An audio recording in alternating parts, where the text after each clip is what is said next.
প্রথমে জিরে, লাল লাল কাঁচা লঙ্কা, আদা আর টমেটোর বীজ ছাড়িয়ে টমেটোটা ভালো করে মিক্সিতে পেস্ট করে নেব। অল্প রসুন থেতলে নিয়েছি, সেইটা গরম তেলের মধ্যে দিয়ে দেব। দাদা বলছে রূপচাঁদ মাছে নাকি তার গন্ধ লাগে। আমি বললাম এমন করে রান্না করব কোনো গন্ধই পাবে না। রসুন ভাজা হয়ে গেছে, রসুন ভাজাটা ফেলে দেবো। এবার সেই তেলের মধ্যে রূপচাঁদ মাছ নুন হলুদ মাখানো হয়ে গেছে, সেটা আমি ভালো করে লাল করে ভেজে নেব। যারা যারা মাছে গন্ধ পায় তাদেরকে এইভাবে করে দিলে মাছে কোনো গন্ধই লাগবে না। রসুনটা তেলের মধ্যে দিয়ে রসুনটা ফেলে দেবো। সেটার মধ্যে এবার মাছ ভাজাটা করলে কোনো গন্ধই লাগবে না। নমস্কার বন্ধুরা, আপনারা সবাই সুস্থ থাকবেন, ভালো থাকবেন। কে কেমন আছেন? আমার মাছ ভাজা হয়ে গেছে। শেয়ার করবেন, লাইক করবেন, কমেন্ট করবেন, সাবস্ক্রাইব করবেন, উপরের বেল ঘন্টিতে টাচ করবেন। সমস্ত ভিডিও আপনার কাছে আগে যাবে। ঝিঙে আলু ভালো করে ভেজে নেব। জিরে ফোড়ন দিয়েছি।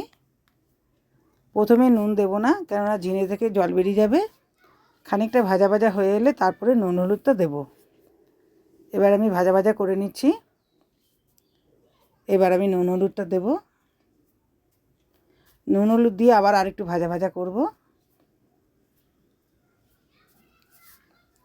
ভাজা হয়ে গেলে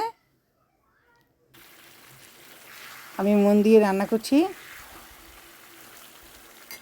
হাই বন্ধুরা, তোমরা সবাই ভালো থাকবে। আর কারা কারা রূপচাঁদ মাছ খেতে ভালোবাসো কমেন্টের মাধ্যমে জানাবে। এইভাবে রান্না করবে, রান্নাটা খুবই সুস্বাদু হয় আর খুবই টেস্টি। গরম ভাতের সাথে খুবই ভালো লাগবে। আমার তো মশলা বাটা হয়ে গেছে, আগেই দেখিয়েছি। এবার এই মশলাটা ঝিঙে আলুর সাথে ভালো করে কষিয়ে নেব। আমার রেসিপিটা আজকে হলো রূপচাঁদ মাছ দিয়ে ঝিঙে আলু দিয়ে মাখা মাখা রসা। কষানো হয়ে গেছে, এবার আমি জল দিয়ে দেবো। আর মাছ ভাজাগুলো দিয়ে দিয়েছি। আমার ঝোল ফুটে এসেছে। বেশি ঝোল রাখবো না, মাখা মাখা রাখবো। নমস্কার বন্ধুরা, আপনারা সবাই ভালো থাকবেন, সুস্থ থাকবেন।